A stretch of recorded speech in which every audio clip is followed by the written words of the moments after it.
What's up, everybody? My name is Tim Stoddard. Welcome to Tim Stodds TV. Today is October 3rd, 2017. Got a great episode for you today. The top story, actually, time out. Everybody, do me a favor and wish Colin and Jesse congratulations. I was in San Francisco this weekend and in Northern California, right outside of Palo Alto, and they had a beautiful wedding, and they're like two of my favorite people ever. And if you get a minute, please leave in the comment, tell them congratulations. I fucking love these guys, and they're in British Columbia for their honeymoon, and so that's where I was. Nonetheless, super interesting story to start. Coke just acquired Mexican LaCroix competitor Topo Chico for $220 million. So here's the deal. The country is basically sick of drinking soda. Seltzer has had a huge increase of sales just in the last year, 12% overall increase in sales, and the company Topo Chico grew by 28% in just this last year top line revenue. This company, Topo Chico, is really killing it in the state of Texas. They basically own the Texas market for carbonated water and for seltzer water.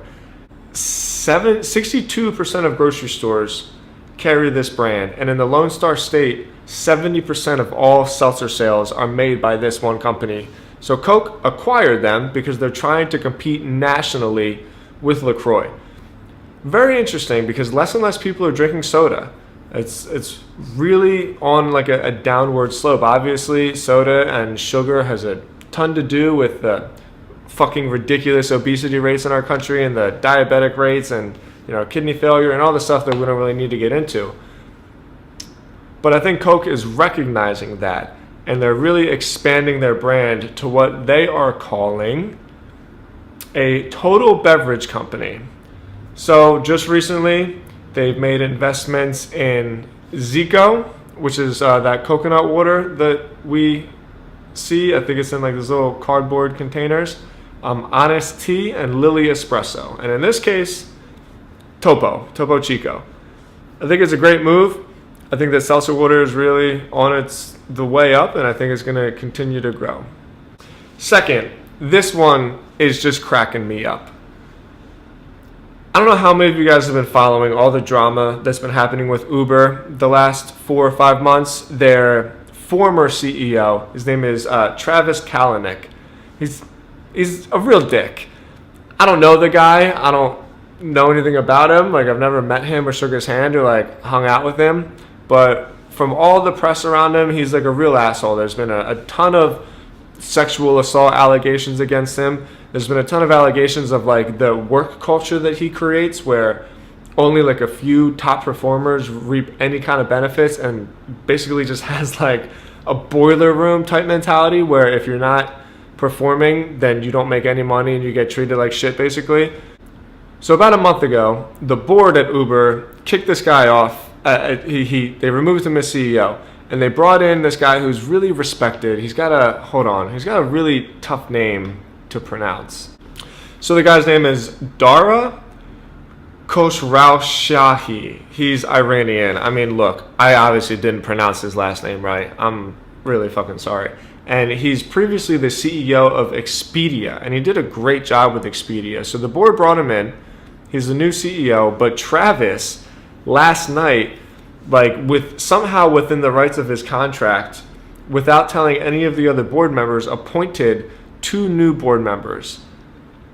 One of which is the ex-Xerox CEO, Ursula Burns, and the other is the ex-Merrill Lynch CEO, John Thain. So it's a complete surprise to everybody. It's a complete surprise to the board at Uber. He did this, I mean, obviously he's been planning this for a while, but he did this without telling anybody, and he did it at 3 or 4 in the morning, in the middle of the night. So on Friday, Kalanick stated outright, "I am appointing these seats now in light of a recent board proposal to dramatically restructure the board and significantly alter the company's voting rights." So basically, he's trying to save his ass. He wants to alter the voting rights to push his agenda, or maybe continue to hold his position in whatever capacity that is. Man, Uber. it's amazing that they still make so much money because they've had so many things go wrong. So many things go wrong. I mean, the press that's been out about these guys for the past like 4 or 5 months, maybe even longer, has been terrible. You know, like detailed conversations of like blatant sexual harassment in text message, and like these poor women are saving these screenshots like of these guys screaming at him. I think it was the COO. He got caught in a real bad scandal.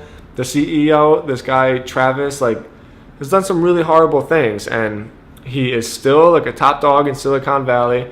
But what it did is it gave Lyft an opportunity. Lyft saw it.